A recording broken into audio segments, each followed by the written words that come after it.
નમસ્તે મિત્રો, આજના ગુજરાત સમાચારની અંદર આપ સર્વ સાથે મિત્રોનું ફરી એકવાર સ્વાગત છે. તો આજના સમાચાર વિશે વાત કરું તે પહેલાં તમને જણાવી દઉં કે વિડીયો ખૂબ જ અગત્યનો છે અને આજના સમાચારની અંદર ખેડૂત ઉપયોગી સમાચારો વિશે વાત કરેલી છે. તો વિડીયોને છેલ્લે સુધી જોતા રહેજો અને ચેનલને હજુ સુધી સબસ્ક્રાઇબ ના કરી હોય તો તે પણ કરી લેજો. તો મિત્રો વાત કરીએ આજના પ્રથમ સમાચારને લઈને. તો શું ચૂંટણી બાદ એલપીજીના ભાવ વધશે? મિત્રો, દર મહિનાની પહેલી તારીખે એલપીજીના ભાવ અપડેટ થાય છે. આ વખતે 1 જૂને છેલ્લા તબક્કાનું મતદાન યોજાવાનું છે, એટલે કદાચ ભાવમાં કોઈ ફેરફાર નહીં આવે. 2014માં જ્યારે પહેલી વખત મોદી સરકાર બની ત્યારબાદ એલપીજીના ભાવમાં ઘટાડો થયો હતો.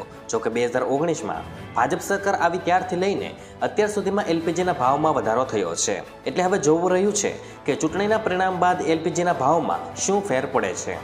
મિત્રો, તમારું શું કહેવું છે અમને કોમેન્ટ બોક્સમાં જણાવજો. ત્યાર પછી મિત્રો મહત્વના સમાચાર વિશે આગળ વાત કરીએ. તો હવે આ તારીખે આવશે ચોમાસું. મિત્રો, એક તરફ ગુજરાત, રાજસ્થાન, દિલ્હી સહિતના રાજ્યોમાં ભીષણ ગરમી પડી રહી છે, તો બીજી તરફ પશ્ચિમ બંગાળ અને ઓડિશામાં રેમલ વાવાઝોડું કહેર મચાવી રહ્યું છે. આ બધા વચ્ચે એક રાહતના સમાચાર સામે આવ્યા છે અને હવામાન વિભાગે જણાવ્યું છે કે દેશમાં જલ્દી દક્ષિણ પશ્ચિમ ચોમાસાનું આગમન થશે.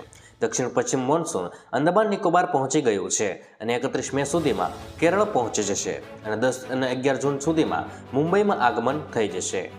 ત્યાર પછી મિત્રો મહત્વના સમાચાર વિશે આગળ વાત કરીએ. તો 14 જૂન સુધીમાં આધાર કાર્ડને અપડેટ કરવાને લઈને મોટા સમાચાર. મિત્રો, સોશિયલ મીડિયા પર દાવો થઈ રહ્યો છે કે જે આધાર કાર્ડ 10 વર્ષથી અપડેટ નથી થયા તે 14 જૂન પછી રદ થઈ જશે. આના પર આધાર બનાવતી સંસ્થા UIDAIએ કહ્યું છે કે 14 જૂન સુધી માત્ર આધાર કાર્ડને ફ્રીમાં અપડેટ કરવાની છેલ્લી તારીખ છે.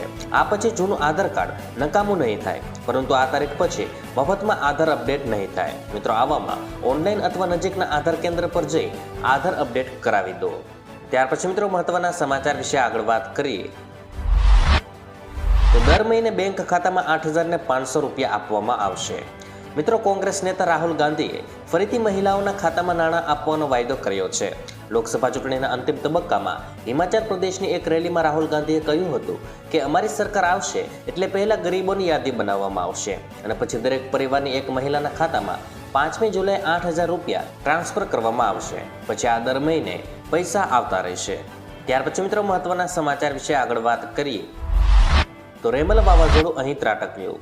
મિત્રો, વાવાઝોડું રેમલ બાંગ્લાદેશ અને તેની આસપાસના પશ્ચિમ બંગાળના દરિયાકાંઠે ત્રાટક્યું હતું.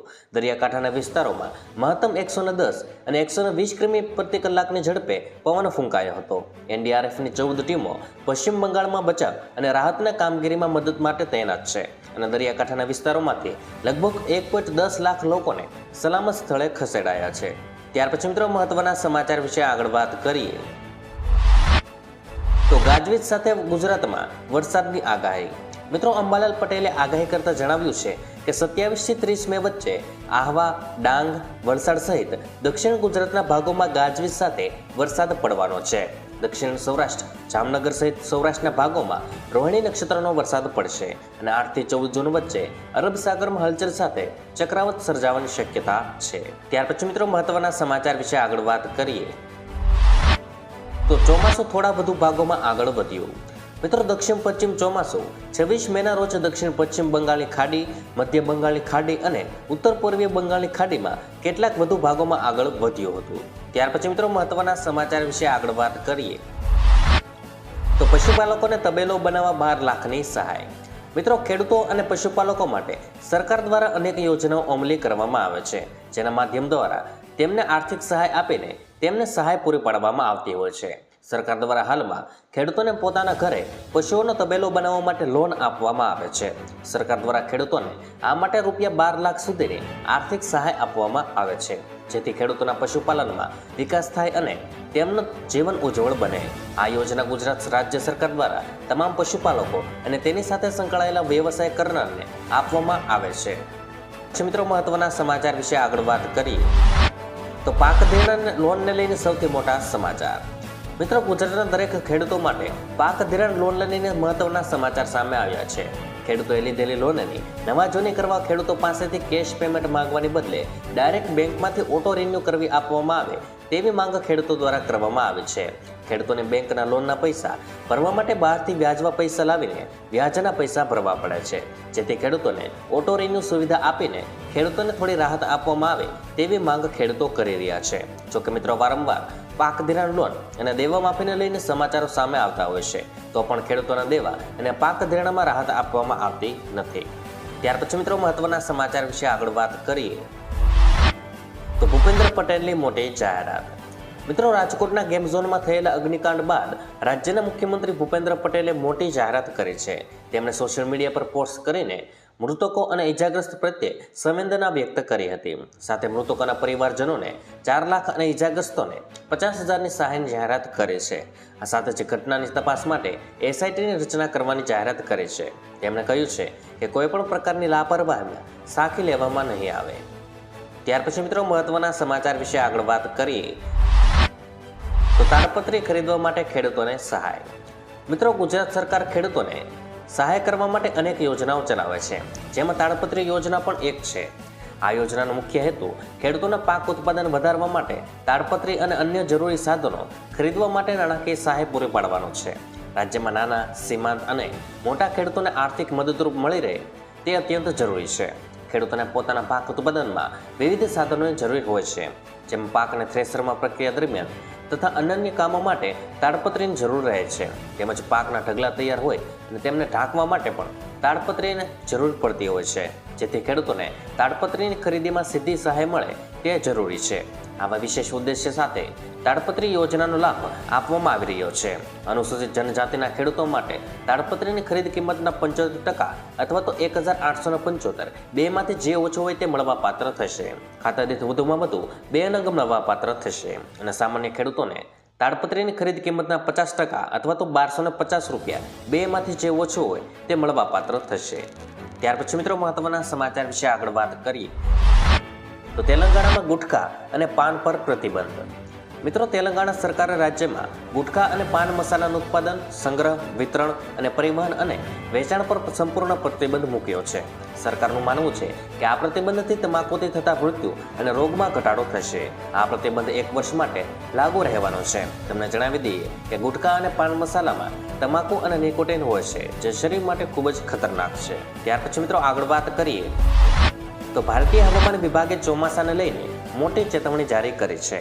IMD અનુસાર આગામી 5 દિવસમાં ચોમાસું કેરળમાં આવી શકે છે અને હવામાન શાસ્ત્રીઓનું કહેવું છે કે આ સમયગાળા દરમિયાન કેરળમાં ચોમાસાની શરૂઆત માટે સ્થિતિ અનુકૂળ રહેવાની શક્યતાઓ છે. મિત્રો, આંધ્રપ્રદેશના ગુંટુર જિલ્લામાં સ્થિત ભારતીય હવામાન વિભાગ કેન્દ્રના અનુસાર આગામી 5 દિવસ દરમિયાન કેરળમાં ચોમાસાની શરૂઆત માટેની સ્થિતિ અનુકૂળ રહેવાની શક્યતાઓ છે. વૈજ્ઞાનિકોનું કહેવું છે દક્ષિણ અરબી સમુદ્રના કેટલાક વધુ ભાગો, માલદીવના બાકીના ભાગો અને કોમોરિયન પ્રદેશમાં આગળ વધવાની શક્યતા છે. આ સમયગાળા દરમિયાન લક્ષદ્વીપ પ્રદેશ, કેરળના કેટલાક ભાગો, દક્ષિણ પશ્ચિમ અને મધ્ય બંગાળની ખાડીનો ભાગો અને મિત્રો ઉત્તર પૂર્વ બંગાળની ખાડી અને ઉત્તર પૂર્વ રાજ્યના કેટલાક ભાગોમાં ચોમાસું આવવાની શક્યતા છે. મિત્રો, IMD કહે છે કે દરિયાકાંઠાના બાંગ્લાદેશ અને તેની નજીકના પશ્ચિમ બંગાળ પર ચક્રાવતી તોફાન રેમાલ છેલ્લા 6 કલાક દરમિયાન 15 કિમી પ્રતિ કલાકની ઝડપે લગભગ ઉત્તર તરફ આગળ વધ્યો હતો અને આજે બપોર સુધીમાં તે ધીમે ધીમે ડિપ્રેશનમાં બદલાઈ શકે છે. મિત્રો, તમને જણાવી દઈએ કે અગાઉ ચોમાસાને લઈને આગાહી કરતી વખતે IMDએ કહ્યું હતું કે ચોમાસું અંદમાન નિકોબાર પહોંચી ગયું છે. ચોમાસું 31મી મે અથવા 1 જૂને કેરળમાં પ્રવેશ કરી શકે છે. IMDનો અંદાજ છે કે તે જે ઝડપે આગળ વધી રહ્યું છે તેના આધારે તે 18 થી 20 જૂન સુધીમાં ગોરખપુર અથવા તો વારાણસી થઈને યુપીમાં પ્રવેશ કરશે. મિત્રો, હવામાન વિભાગે કહ્યું હતું કે ચોમાસું 15 જૂન સુધીમાં બિહાર પહોંચી શકે છે. આ ઉપરાંત ચોમાસું 15 થી 20 જૂન વચ્ચે મધ્યપ્રદેશ, 25 જૂનથી 30 જૂન સુધી રાજસ્થાન, 10 જૂન સુધીમાં મહારાષ્ટ્ર અને 15 જૂન સુધીમાં છત્તીસગઢ પહોંચવાની સંભાવનાઓ છે. IMDના જણાવ્યા અનુસાર 30 જૂન સુધીમાં દિલ્હી, NCR શહેરોમાં ચોમાસું આવી શકે છે.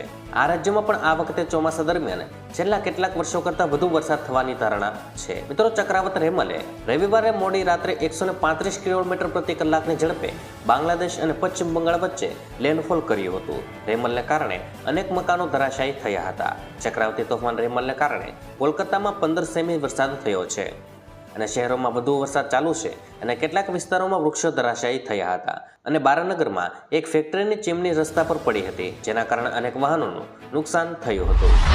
તો મિત્રો, આજના દરેક સમાચાર અહીં કામના પૂર્ણ થાય છે. આપને કહેવા લાગ્યા એ કોમેન્ટ બોક્સમાં જણાવી દેજો અને વિડીયો કામનો લાગ્યો હોય, સમાચાર ઉપયોગી લાગ્યા હોય તો મિત્રો આ વિડીયોને એક લાઈક કરી દેજો. જેથી કરીને અમને પ્રોત્સાહન મળતું રહે અને દરરોજના ખેડૂતને લગતા, હવામાનને લગતા અને ગુજરાતમાં પળે પળના સમાચાર મેળવવા માટે ગુજરાતની આ ચેનલ તાતની વાતને સબસ્ક્રાઇબ કરી લેજો, જેથી કરીને ગુજરાતની દરેક અપડેટ્સ તમને મળતી રહે. તો મિત્રો, હું મળીશ તમને આવતીકાલે નવા સમાચારો સાથે અને નવી માહિતી સાથે. ત્યાં સુધી મિત્રો મને રજા આપશો. ધન્યવાદ.